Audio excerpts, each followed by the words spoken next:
covers, like book covers, magazine covers? Do you do anything other than rock bands? Sometimes I do the occasional project which is just a little bit off the beaten path, but to be honest with you, I used to work in I mean a long time ago.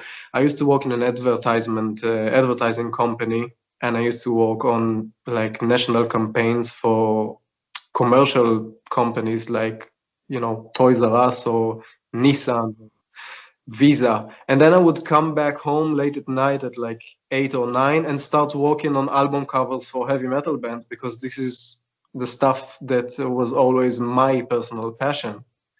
So when it came the time to decide what I'm gonna do and if I wanna focus on one aspect of it and go all the way with it and make it a career, I just left my job, my like day job back then, rented an apartment, which forced me to come up with the money to pay rent at the end of the month. And then the side hustle became like a full-time job. And I'm so happy that I did it, because it wasn't something that I planned, but being a part of records, being a part of something that I felt so emotionally attached to as music, especially like heavy metal music, was something that's a little bit above just going to work every day. So I've been doing it since. I've been doing it for, I can't remember, maybe 12 years at this point. I've been doing heavy metal album covers full time. And I sometimes, I mean, I have got my prints that I'm doing that I can, I mean, every now and then I get to go to the shop, check out, you know, new test prints, correct the colors and stuff like that. And once and twice a year, I do the exhibitions. But other than that, I've been working on commissions throughout the entire year. Although I'm trying to convert a big chunk of it to, I mean, it'll still be commissions, but I've got my own concepts that I usually, when I come up with a concept, I just sketch it out very quickly in like black and white and keep it aside for once a band write me and maybe they don't have a concept, maybe they have a bad concept. So then I can offer them this idea that I already had in advance, and then I have like full creative control over the idea, over the direction, over the style, and over basically it's another tool to keep myself from feeling burnt out as well. Because if you do only other people's ideas, that can be a slippery slope as well. Oh yeah, because if I know exactly what you mean. If you're just sitting there and someone's firing rubbish idea after rubbish idea at you, but insisting that you use their material, and you're just mentally shaking your head thinking, how do I turn a terrible idea into a fantastic piece of artwork? There's a trick. It's like trying to polish coal.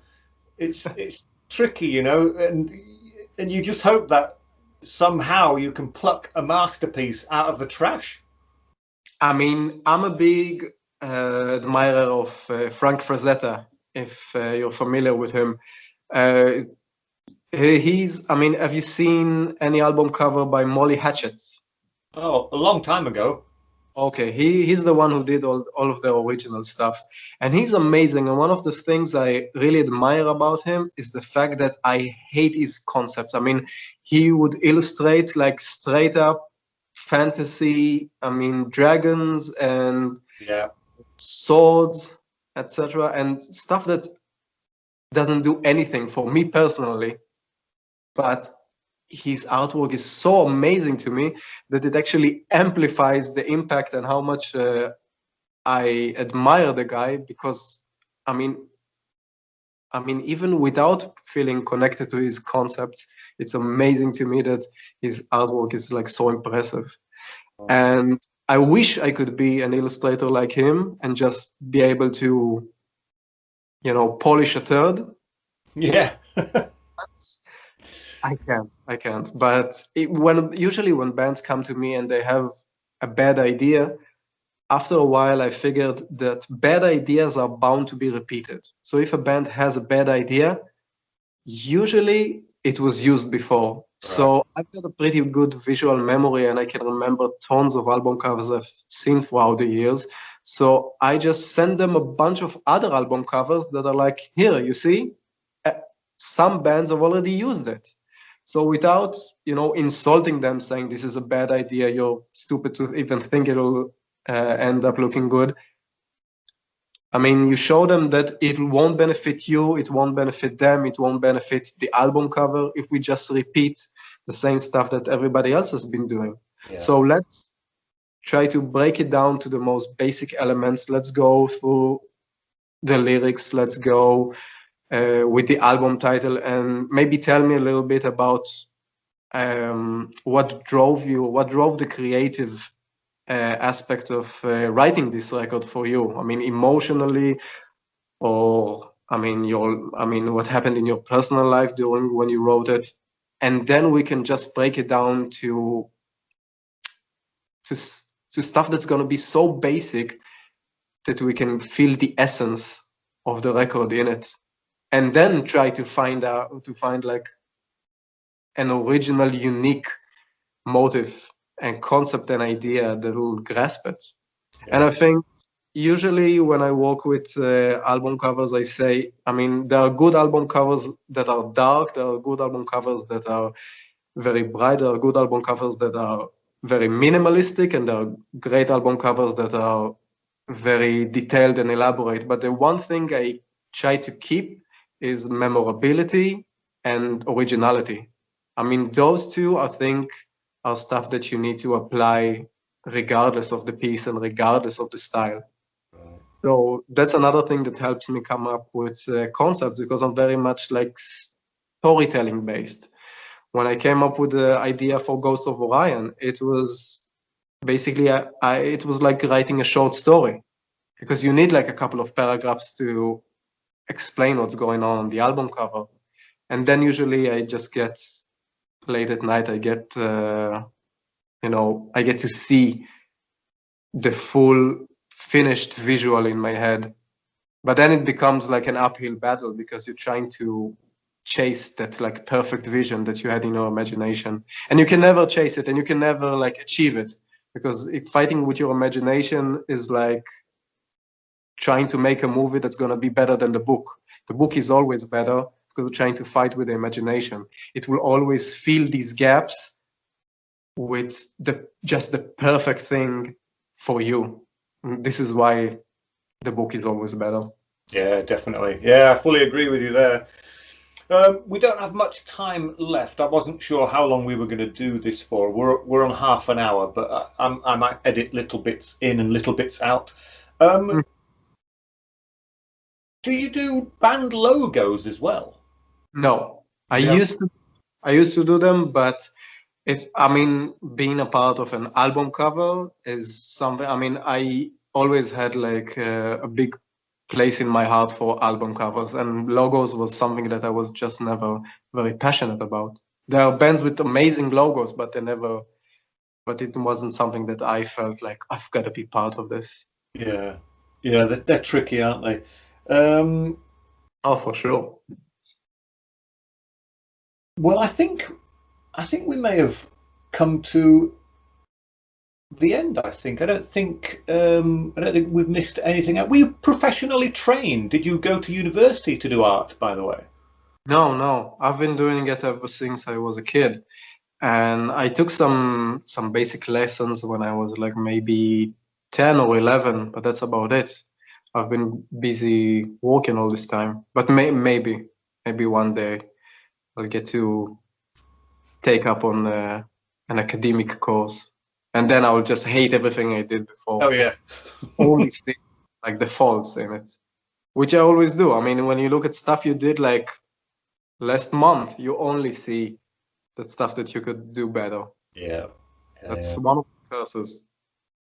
Maybe it's the same with you with music. I don't know how it's like for you to like listen to your old music. Maybe it's the same.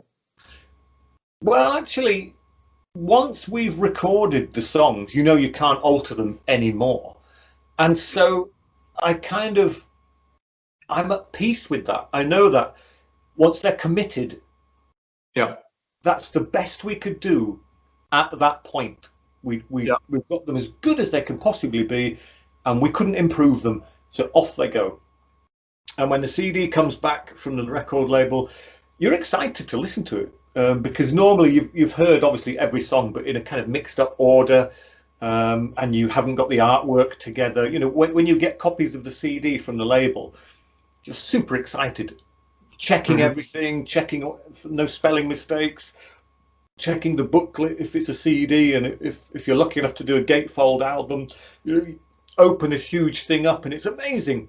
And I love listening to our old tracks. I mean, I don't do it very often. I normally do it if there's a purpose to do it, rather than just pleasure, because if we're planning a gig, we will always look at our whole back catalogue and pick out the songs we think are going to work well. And we try to get at least one from every album. It doesn't always work because of time. But it's fun to listen to the songs because we all email each other and someone will propose a song that we almost have forgotten. You know, it's left our memory. So I search for it and I listen to it, and then you sit there thinking, this is a great song. We should have done this every time we played live. So it's great to listen back to our old back catalogue and just enjoy it, because you're not just listening to the music for what it is. You're remembering the time you wrote it and recorded it and the things you were doing in your life at that point. So it's quite a nice trip to listen to some of the older material. And the other time, me and Andrew really concentrated on listening to all of our songs, every single song. It was when we did the Evinter album, which is just being re-released by Peaceville this week. Because what we wanted to do with Evinter, we didn't just want to do classical versions of existing My Dying Bride songs, because that's too easy. Everybody's done that. What we wanted to do, myself and Andrew listened to every single song. Within each song, if we found a moment that was the absolute pinnacle, the best, we would write down the song title and write down when this particular bit started, 3 minutes and 2 seconds, how long it lasts for. And we collated all these, the most glorious moments of My Dying Bride's history. And then we worked with classical musicians, and we didn't tell them which order to play these in.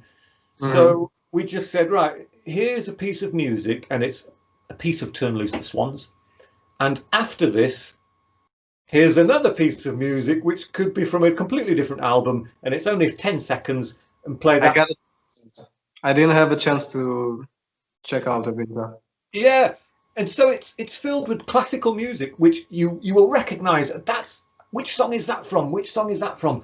And then you'll hear their own interpretation, which is kind of, that's a bit of ours, that's a bit of ours, but they join them together with a bit of their own interpretation.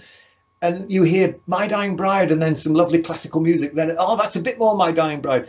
And you'll hear things that were originally played on violin in My Dying Bride, now played on a cello or a piano. So they're really interesting pieces of music. And I wrote completely new lyrics, and we had an opera singer, Lucy Roche. She came in from France to do some great vocals, absolutely amazing. And we put this thing together, 3 CDs worth of music. But we forgot to tell people it was kind of a project. And a lot of people assumed this was the new direction for My Dying Bride when we released Evinter. So, of course, a lot of people are going, we want heavy metal.